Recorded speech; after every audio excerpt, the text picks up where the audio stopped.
Cette mission que l'on a intitulée Bathymétrie au large des Calanques, elle consiste véritablement à mettre en œuvre un dispositif d'analyse et d'acquisition de données géophysiques pour restituer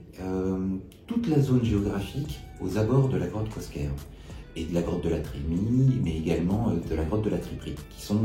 3 des 4 grottes classées monuments historiques qui se trouvent dans le massif des Calanques et qui aujourd'hui sont immergées. L'idée est vraiment de mettre à disposition de la communauté scientifique, mais aussi de valoriser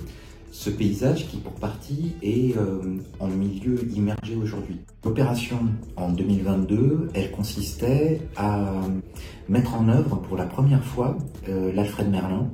ce nouveau navire du ministère de la Culture, dont le Drasme est doté, qui sillonne encore en Méditerranée, au moins pour cette année. L'idée est vraiment de prendre nos marques et d'utiliser au maximum l'outillage qui s'y trouve, notamment les outils géophysiques, en particulier le sonar multifaisceau, qui a cette forte capacité à nous permettre de compléter le modèle numérique qui est en cours de constitution avec une foule de points, donc avec un maillage important. Mais un des défis était aussi de pouvoir faire une acquisition pertinente de la paroi. Parce que ce qui est le fond de la mer, on a la tradition de pouvoir faire de l'acquisition, un petit peu comme un avion qui survolerait. Là, on est en surface et on couvre le fond. En revanche, dès qu'il y a des aspérités, et en particulier les falaises, qui à certains endroits sont vraiment accords, on a quasiment une verticalité, et bien de pouvoir attraper le plus possible proche de la surface ce relief. Et donc on a fait plusieurs tests en inclinant les ouïes des outils pour que on puisse essayer de capter en dessous,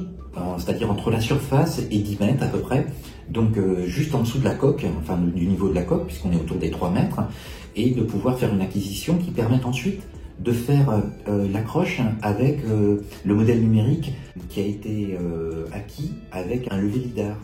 et qu'il puisse y avoir ainsi un modèle numérique qui se constitue en associant ce qui a été fait en aérien, ce qui est fait dorénavant par le DRAF, par le ministère de la Culture,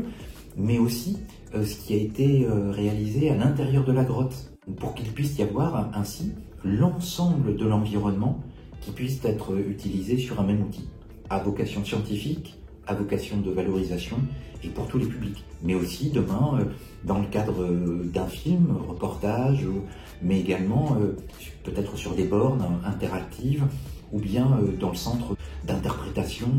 à la Villa Méditerranée. Vraiment, l'enjeu, il est multiple et puis il permet d'avoir des données objectives qui permettent au ministère de la Culture, aux chercheurs qui s'intéressent à la question, de disposer avec des outils de pointe d'une restitution la plus fiable possible.